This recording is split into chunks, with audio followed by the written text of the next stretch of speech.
Hello दोस्तों, कैसे हो आप सभी लोग। आई होप आप मस्त ज़बरदस्त एकदम से दमाद होंगे। तो दोस्तों, मैं आपका अपना भाई अशोक कुमार आपके अपने यूट्यूब चैनल में आपका हार्दिक स्वागत करता हूं। तो दोस्तों, आज हम बात करने वाले हैं सीआईएसएफ कांस्टेबल ट्रेडमैन की वैकेंसी के बारे में। तो दोस्तों, सीआईएसएफ कांस्टेबल ट्रेडमैन में न्यू वैकेंसी आ चुकी है, जिसका आप अप्लाई ऑनलाइन 5 मार्च 2025 से 3 अप्रैल 2025 तक कर पाएंगे।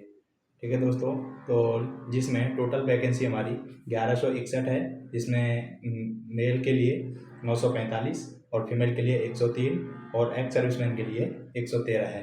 ठीक है, जिसमें अब बात कर लेते हैं इसके आवेदन शुल्क की। तो दोस्तों, इसमें ईडब्ल्यूएस, जनरल और ओबीसी के लिए 100 रुपये फीस लगने वाली है और SC ST के लिए नील है, यानी कि इसमें कोई SC ST के लिए कोई भी शुल्क नहीं है।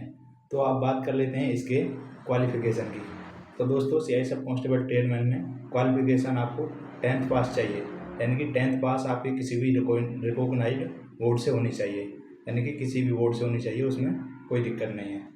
तो इसके बाद बात कर लेते हैं इसके एज क्राइटेरिया की। तो दोस्तों, इसमें 18 से लेकर 23 साल तक के अप्लाई ऑनलाइन कर सकते हैं, जिसमें 5 साल की SC ST के लिए छूट और EWS के लिए 3 साल की छूट मिलेगी। ठीक है, अब बात कर लेते हैं दोस्तों इसके सिलेक्शन प्रोसेस की। तो दोस्तों, इसमें सबसे पहले सिलेक्शन प्रोसेस क्या होता है कि इसमें सबसे पहले फिजिकल टेस्ट होता है, यानी कि इसमें सबसे पहले फिजिकल होगा। फिजिकल में आपका मेल के लिए हाइट 170 सेंटीमीटर होनी चाहिए और फीमेल के लिए हाइट आपकी 157 सेंटीमीटर होनी चाहिए।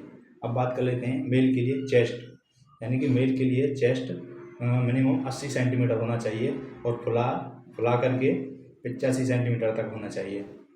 इसके बाद बात कर लेते हैं मेल के रनिंग की, यानी कि मेल के लिए रनिंग कितनी होती है इसमें। मेल के लिए दोस्तों इसमें रनिंग 1600 मीटर की, जो आपको 6 मिनट 30 सेकंड में पूरी करनी होती है।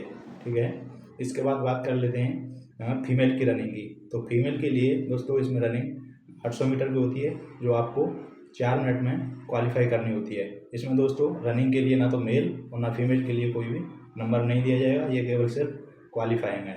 ठीक है, इसके बाद दोस्तों बात कर लेते हैं, इसमें होता है फिर CBT टेस्ट, यानी कंप्यूटर बेस्ड टेस्ट।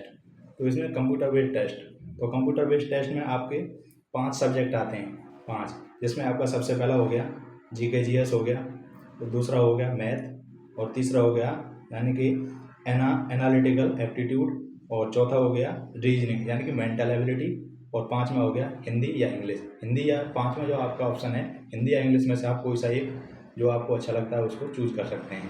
तो दोस्तों, इसमें जो 2 हैं, ये एनालिटिकल एप्टीट्यूड और रीजनिंग यानी मेंटल एबिलिटी। तो दोस्तों ये लगभग रीजनिंग में ही आते हैं। ठीक है, तो लगभग 40 क्वेश्चन आपके रीजनिंग से आएंगे, यानी कि प्रत्येक पार्ट में आपके 20-20 क्वेश्चन आते हैं। तो ऐसे करके इसका टोटल एग्ज़ाम 100 मार्क का होता है और 100 क्वेश्चन आते हैं। इसमें कोई भी नेगेटिव मार्किंग नहीं होती है, जिसमें नो नेगेटिव मार्किंग है।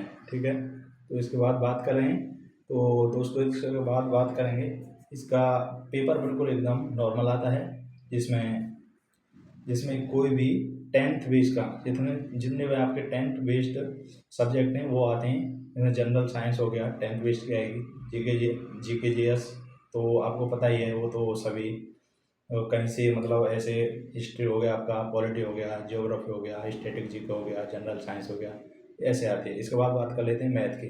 तो मैथ में आपका अर्थमेटिक आता है केवल इसमें, और एडवांस में से 2D और 3D ये आता है। ठीक है, इसके बाद बात कर लेते हैं रीजनिंग की। तो दोस्तों रीजनिंग इसमें कुछ नहीं है, रीजनिंग में जैसा आप और एग्जाम के लिए तैयारी कर रहे हैं उसके सेम ऐसा ही रीजनिंग आता है इसमें। और उसके बाद आता है हमारा हिंदी या इंग्लिश। तो दोस्तों हिंदी आपका बिल्कुल इसमें नॉर्मल ईजी आता है। ठीक है, तो इसका दोस्तों ये था सिलेक्शन प्रोसेस। ये पूरा करने के बाद आपका होगा मेडिकल। तो दोस्तों आपको मेडिकल इतना हार्ड नहीं होगा, मेडिकल एकदम बिल्कुल नॉर्मल होता है। इसका और मेडिकल होने के बाद आपको ज्वाइनिंग होगा।